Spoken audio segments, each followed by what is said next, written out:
So we are staying tonight and tomorrow night at Moraine Lake Lodge. And if you are staying there, they actually let you drive on this road that goes to Moraine Lake Lodge. It's been closed for a few years, they say. But anyway, we're staying at Moraine Lake Lodge. So we're driving up this road and the camera's not set up for wildlife at all. And we're driving along. It's really slow speed limit on this road. And we saw a bird we'd never seen before. And I stopped and got out of the car and went around to the back and took off the 24 to 105 and put the 100 to 500 on and set the camera up for bird photography. Switched over to electronic shutter and that sort of thing. And by the time I did all that, the bird was gone. We were able to look it up on Merlin, and it was a Canada jay, which was a lifer for both Heather and I. So I put the camera completely set up for bird photography in Heather's hands, and we continued on. And the next time we came across a Canada jay, it was on Heather's side of the car. So we stopped and Heather was able to get a picture of the Canada jay from the car. That's a long explanation, but here is Heather's Canada jay shot, eating a berry, I believe. Look at that beautiful Canada jay. This is the shot that Heather made out the window of our rental car. She did this with the 100 to 500 on the R6 Mark II, and this is 472 millimeters. 1/400th of a second, wide open at 7.1 and ISO 800. Just a beautiful example of a Canada jay. I love these berries that it's munching on. I love the shininess of them. And this may be the best bird picture of the entire trip. Heather also made this photograph out the car window. This is an American red squirrel, super cute, much smaller than the gray squirrels we have back home in Tennessee. She made this shot at 451 millimeters. ISO 1000, wide open at 7.1 and 1/400th of a second. We're getting closer to the lodge. In fact, you can see the 10 peaks behind us, but we're not concentrating on Moraine Lake right now.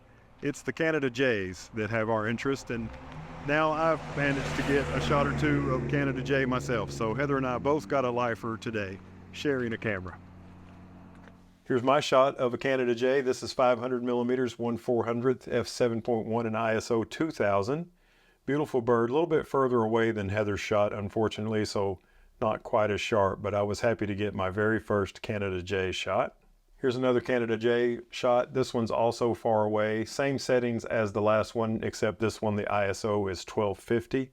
I thought this pose was beautiful, and I like the colors of the tree in the background. It's actually, the perch is also the same tree, but I like the way the trunk of the tree in the background looked in this shot. Here's another Canada jay shot, also the same settings, with the exception of the ISO is now 1000, a 500 millimeter shot at 1/400th and f7.1.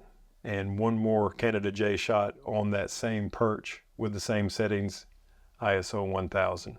Once we got to the hotel and checked in our cabin, I made a room tour of that I'll put a link to up in the top of the screen. But around the cabins, there are fields of wildflowers. And on those wildflowers were several bees. And using the 100 to 500, I made this shot 500 millimeters, 1/400th, f7.1 and ISO 320. The 100 to 500 makes a great lens for mild macro photography. And now we'll go to the next morning. So we were eating inside at the restaurant, and we noticed out here at the cafe where we're sitting now that there was a Canada jay and a Clark's nutcracker hanging around out here. I've gotten the Canada jay. Heather and I both have gotten the Canada jay, but the Clark's nutcracker we haven't. So when we got done eating, we came out here and sat and waited and managed to get shots of both a Canada jay and a Clark's nutcracker out here. Really cool. Lifers. Here's my first photograph of the Clark's nutcracker. Beautiful bird and really feisty. This is 500 millimeters, 1/400th of a second, f7.1 with an ISO of 2000. Here is another Clark's nutcracker hanging around there in the pine trees very near the cafe. And these feisty little birds would watch you eat, and if you didn't guard your food, they would fly right down and snag some of it. This one is the same settings as the previous one, except this one is 2000 ISO. And this is another photograph of a Clark's nutcracker. This one is standing on the very top of an umbrella, the little ball at the top of an umbrella that could open up and go over the table in the event of rain. Same settings as the previous shots, except for we're back to ISO 1000 for this Clark's shot. And also present around the cafe area were Canada jays, and I made this shot of one in one of the trees nearby. It does have a little branch going right in front of it that I'm not fond of. This one is the same settings, 1/400th, 500 millimeters, f7.1, and ISO 1000. Just got a white-crowned sparrow too from this area. I was chasing one of the Canada jays to the other side of the patio, and on the ground was a white-crowned sparrow, so I got that shot using the R6 Mark II and the 100 to 500. Here is the white-crowned sparrow, and these can be seen in Tennessee, but I've never seen one here. I've seen some of my friends like Roger Ashley has photographed these back home in Tennessee, but this one was the first one I had ever photographed. Same settings on here, 1/400th, 500 millimeters, 7.1, and ISO 800 this time. And here's another shot of the same bird in the same location. This is just right near the patio where I was photographing the other birds, but over to the left-hand side and off of the concrete. Same settings, another one at ISO 800 of the white-crowned sparrow. Really a beautiful little bird. And as we walked back to our room after breakfast and some photography, I took advantage of an opportunity to make another bee photograph on some more wildflowers. Really happy with the performance of the 100 to 500 millimeter Canon lens for this type of mild, almost macro photography.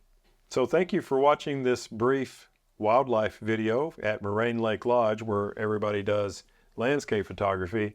The next video on the channel will be the landscape photography video from Moraine Lake Lodge.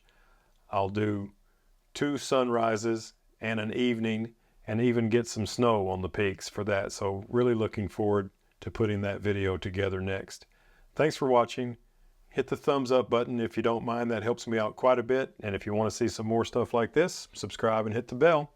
And as always, I hope to see you in my next video. Bye-bye.